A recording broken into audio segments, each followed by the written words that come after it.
Ito pa yung isang nag-comment, mga idol, mga kapatid. Basahin natin.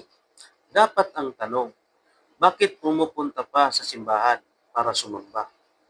Pwede naman sa bahay o kahit nasaan ka pa. Dahil ang Panginoon ay nasa sa iyo kung talagang makadiyos ka. Marahil ay sa palagay niya tama yung kanyang paniniwala na kahit saan-saan na lang, pwede iraos ang pagsamba.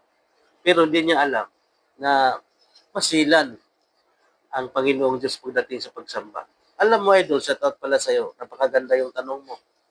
Sana marinig mo yung aking sagot at sagot ng mga kapatid namin, maintindihan mo.